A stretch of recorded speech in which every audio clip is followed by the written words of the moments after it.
ఓం శ్రీ మాత్రే నమః. ఓం శ్రీ గురుభ్యో నమః. అందరికీ నమస్కారం అండి. నేను మీ తాడేశ్వరి. నేను చాలా రోజుల నుంచి వీడియోలు చేయడం లేదు. నాకుండే పనుల్లో నేను కొంచెం బిజీగా ఉన్నానండి.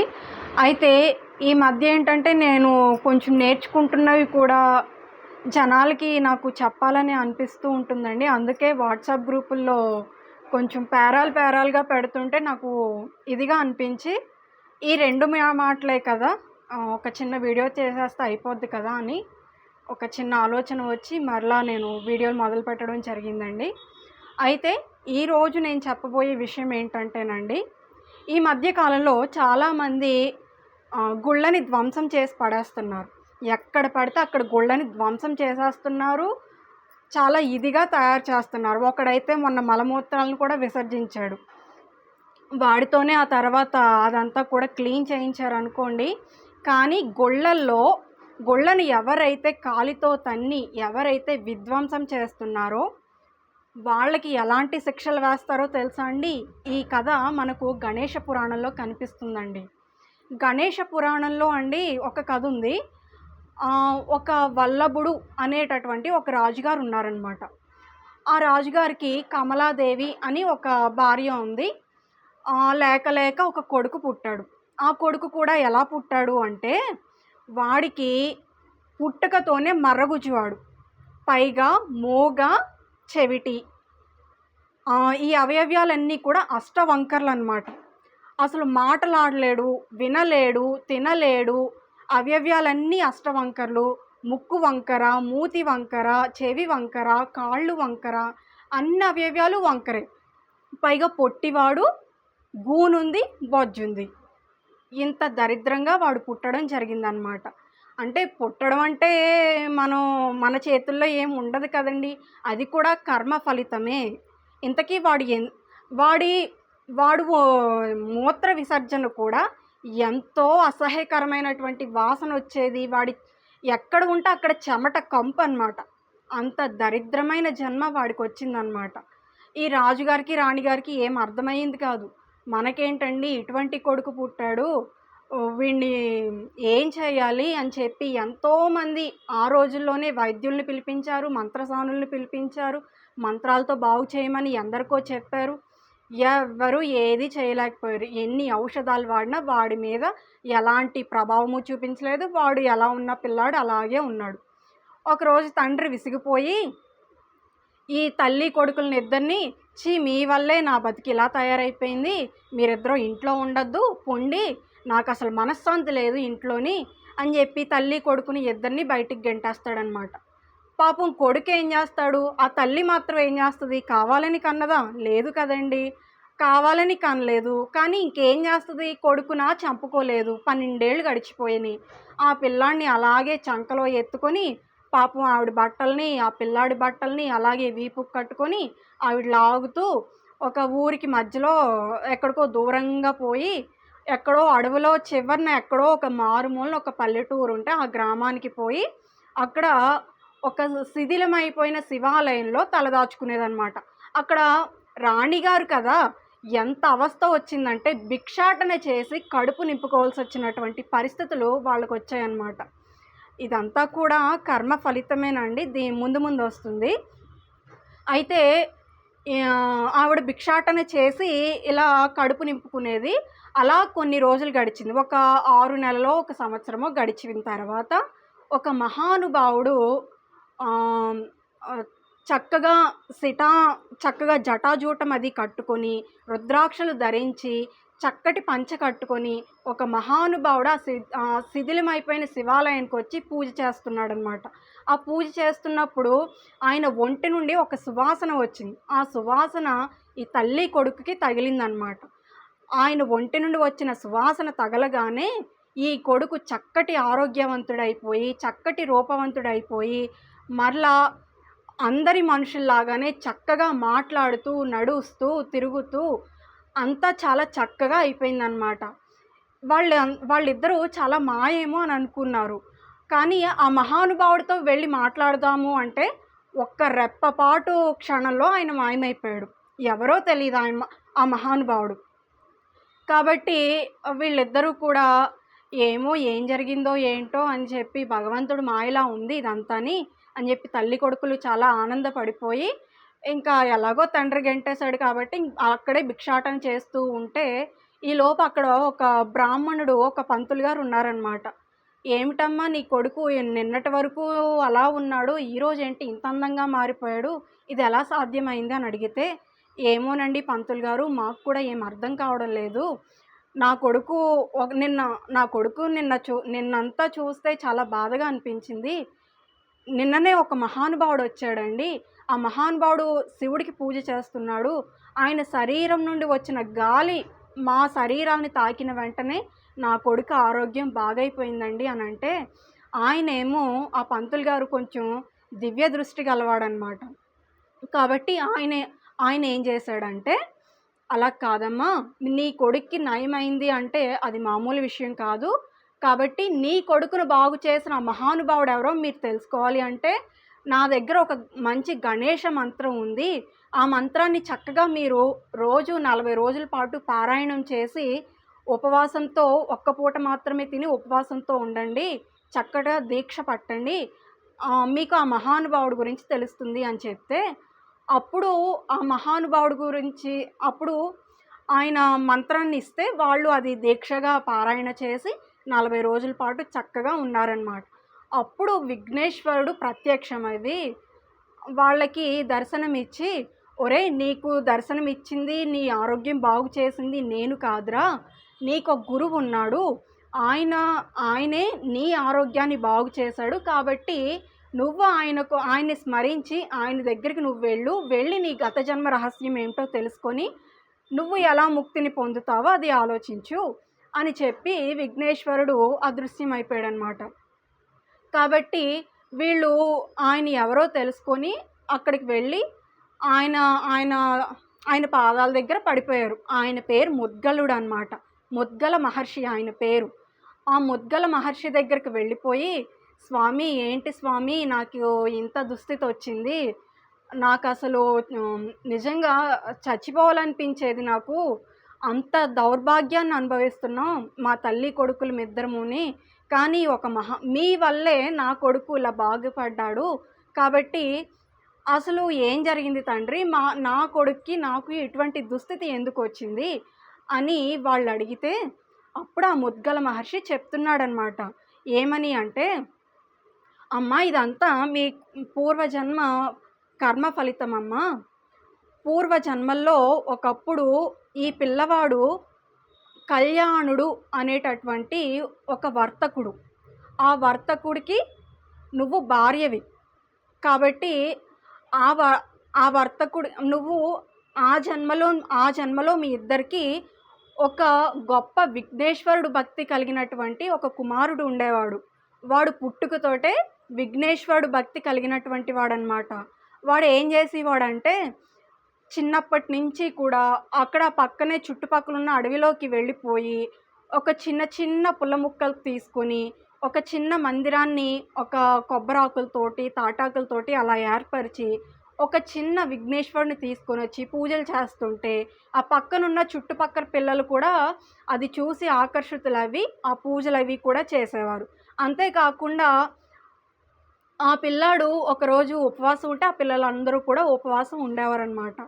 అలా ఉపవాసం ఉండి ఇలా చేస్తూ ఉంటే ఆ మిగతా తల్లిదండ్రులు ఉంటారు కదా, పిల్లల తల్లిదండ్రులు, వాళ్ళందరికీ కోపాలు వచ్చేసి మీ దగ్గరికి వచ్చారనమాట. వాళ్ళ తల్లిదండ్రులందరూని వచ్చి ఏం చెప్పారంటే, మా పిల్లలందరూ కూడా మీ పిల్లాడి వల్ల పాడైపోతున్నారు. ఈ వయసులో పూజలేంటి, పునస్కారాలేంటి, మా పిల్లలు పాడైపోతున్నారు. ఉపవాసాలతో ఉండడమా, దీక్షలు చేయడమా, మా ఇంట్లో ఏ పప్పు ఉంటే ఆ పప్పుని ఎత్తుకుని వెళ్ళిపోయి అక్కడ ప్రసాదాల కింద పెట్టి ప్రసాదాల కింద పూజిస్తున్నారు. ఇంకొకసారి మీ అబ్బాయి వల్ల మా పిల్లలు పాడైపోయారని తెలిసిందంటే మాత్రం మామూలుగా ఉండదు అని చెప్పి వాళ్ళందరూ కూడా చాలా గొడవ పెట్టుకొని వెళ్ళడం జరిగిందనమాట. ఇలా 2-3 సార్లు జరిగేసరికి ఈ కళ్యాణుడు అనేటటువంటి వాడు తన కొడుకుని వెతుక్కుంటూ అడవిలోకి వెళ్ళిపోయి రక్తాలు వచ్చేసేటట్టుగా, రక్తం ఒంటి నుండి కారిపోయేటట్టుగా కూడా కొట్టి పడేశాడనమాట. కొట్టేసి వాడిని ఒక చెట్టుకు కట్టేసి ఇంకా వాడికి ఒక్క ప్రాణం ఒక్కటే ఉంది, ఇంకేం లేదు మనిషిలోని. ఆ ప్రాణాలను అలా నిలబెట్టుకొని వాడుంటే, వాడి ఎదురుగానే ఆహ్, వాడు కట్టుకున్నటువంటి ఆ విఘ్నేశ్వర దేవాలయం ఏదైతే ఉందో, దాన్ని కాలితో తన్ని, ఆ విఘ్నేశ్వరుడు ప్రతిమని కాలితో తన్ని, ముక్కలు చేసి, నానా విధ్వంసం చేసి పడేసి వెళ్ళిపోతాడనమాట. ఇంటికెళ్ళిపోయి భార్యతో చెప్తాడు. నేనిలాగ మన కొడుకుని రక్తం వచ్చేసేటట్టు కొట్టి పాడేశాను. అక్కడ అడవుల్లో పడున్నాడు. కాబట్టి ఇక నుంచి ఇంట్లో విఘ్నేశ్వరుడు అంటే మాత్రం నేను ఊరుకునేది లేదు, ఒప్పుకునేది లేదు అని చెప్పి ఆయన తన భార్యతో చెప్తాడు. అంతలోనే ఇక్కడ ఈ పడిపోయిన ఉన్న పిల్లాడి దగ్గర ఏం జరుగుతుందంటే, ఆ పిల్లాడి పేరు బల్లాలుడనమాట. ఆ బల్లాలుడు విఘ్నేశ్వరుడిని ప్రార్థిస్తాడు. ఏమని ప్రార్థిస్తాడంటే, తండ్రి ఇదంతా చేసింది నేను ఎవరి కోసం చెప్పండి? నా కోసం నేను చేసుకున్నానా? ఇదంతా కూడా నేను చేసింది మీకోసమే కదా! మీ పూజ నేను చేసినందుకు నాకు ఇటువంటి పరిస్థితి వచ్చింది. నాకేం బాధ లేదు. నా తండ్రి నన్ను కొట్టే హక్కుంది. నాకేం బాధ లేదు. కానీ మీ ఆలయాన్ని ధ్వంసం చేసి పడేశాడు. నాకు మా నాన్న నచ్చలేదు. మీరు నిజంగా ఉన్నారా? ఉంటే ఎందుకు రావట్లేదు? ఇంత విధ్వంసం జరిగినా మీరెందుకు రావట్లేదు? ఎందుకు కదిలి రావట్లేదు? నేను నిజంగా మిమ్మల్నే పూజించానా? మీరు నిజంగా ఉన్నారా? అని అడిగాడనమాట. నిజంగా మనకు ఒక్కోసారి కష్టం వచ్చినప్పుడు నిజంగా భగవంతుడా నువ్వు ఉన్నావా అంటే, ఉన్నాను అని నిరూపించుకోవడానికన్నా సరే ఆయన తప్పకుండా వచ్చి తీరుతాడండి. అలాగే అప్పుడు విఘ్నేశ్వరుడు కూడా వచ్చి దర్శనమిచ్చి ఆ బల్లాలుడిని తన చేతితోనే ఇలా తాకినంతలోనే ఆయన రోగాలన్నీ కూడా మాయమైపోయి, ఆయన పుండ్లు అన్నీ కూడా మాయమైపోయి, శరీరం మరలా మామూలుగా తయారైపోయిందనమాట. మామూలుగా తయారైపోయి, ఇప్పుడు చెప్పు, ఇప్పుడు నువ్వేం చెప్పాలనుకుంటున్నావు అనంటే, నన్ను కొట్టినందుకు నాకేం బాధ లేదు తండ్రి. కానీ పవిత్రమైన దేవాలయాన్ని మా నాన్న పడగొట్టాడు. కాబట్టి మా నాన్నకి నేను ఇప్పుడు శాపాన్నిస్తున్నాను.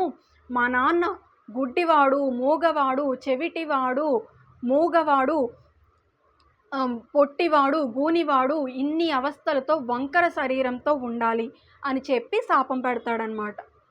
విఘ్నేశ్వరుడు కూడా తదాస్తు అలాగే జరుగుతుంది అని చెప్పి ఆ పాడైపోయిన గుడి ఏదైతే ఉందో, ధ్వంసమైపోయిన గుడి ఏదైతే ఉందో దానిని మరలా ఆయన అంతకన్నా బాగా చాలా చక్కగా పునరుద్ధరణ చేసి ఆయనంతట ఆయనే స్వయంభూగా అక్కడ ఒక విఘ్నేశ్వరుడు ప్రతిమగా ఆయన స్వయంభూగా ఉన్నాడనమాట.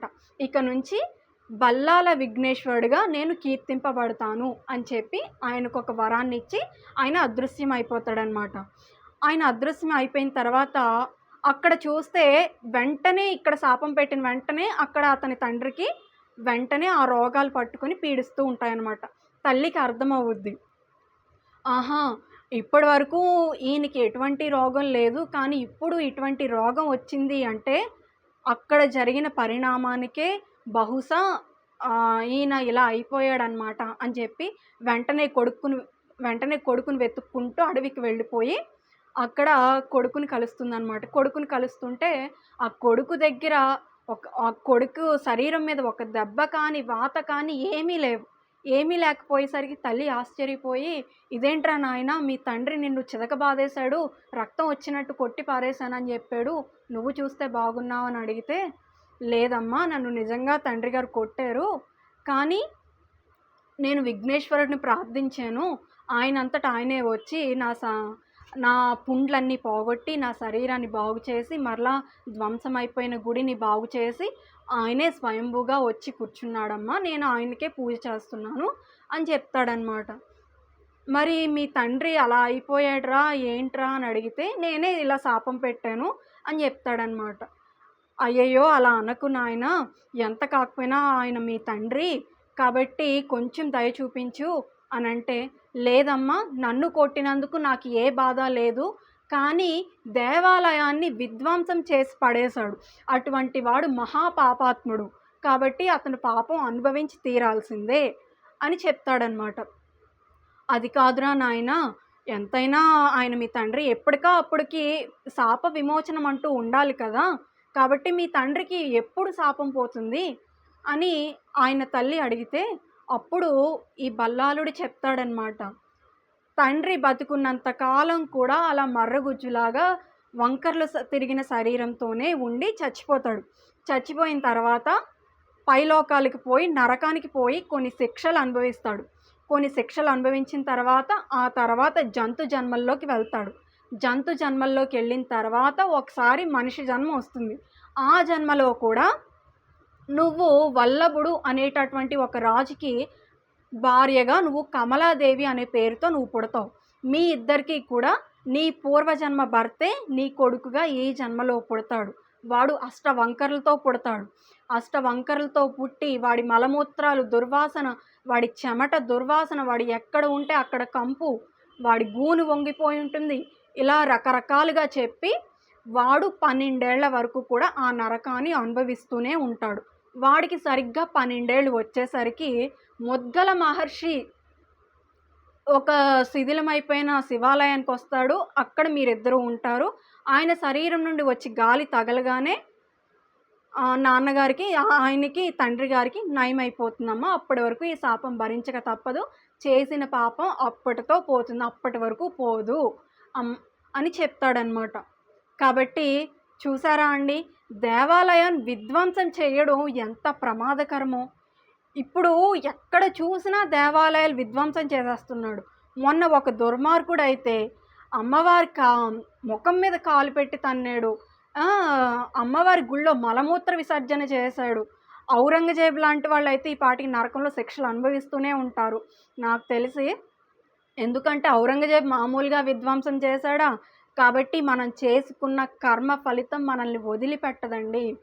కాబట్టి ఈ ఎవరైతే దేవాలయాల్ని ఎవరైతే కూలగొడుతున్నారో, ఎవరైతే విధ్వంసం చేస్తున్నారో వాళ్ళందరూ కూడా ఘోరమైన పాపాలను అనుభవిస్తారు, ఘోరమైన నరకాలకు అనుభవిస్తారని మనకి ఈ కళ్యాణుడు అనేటటువంటి వాడి కథే మనకి చెప్తుందండి. కాబట్టి దేవాలయాన్ని మనం ఎంత పవిత్రంగా చూసుకుంటే మనకు అంత మంచిదండి. సరేనా అండి, మనం మరొక మంచి వీడియోతో కలుద్దాం. అలాగే నేను రోజు వీడియో పెడతాను అని అయితే నేను చెప్పలేనండి. నాకు వీలును బట్టి నేను పెడుతూ ఉంటాను. నాకు తెలుసున్నటువంటి విషయాలను నాకు 10 మందితోనూ చెప్పుకోవడం అంటే నాకు చాలా ఇష్టం. అది పేరాలు రాస్తుంటే నాకు ఒక పావుగంట అరగంట టైం అక్కడ పోతుంది. కాబట్టి నేను చెప్పేది 2-3 నిమిషాలలోనే కొంచెం బాగా ఎక్స్ప్లెయిన్ చేసి చెప్పేస్తే అయిపోతుంది కదా అని చెప్పి ఈ చిన్న వీడియో నేను చేస్తున్నానన్నమాట. కాబట్టి సర్వేజన సుఖినో భవంతు. ఉంటానండి.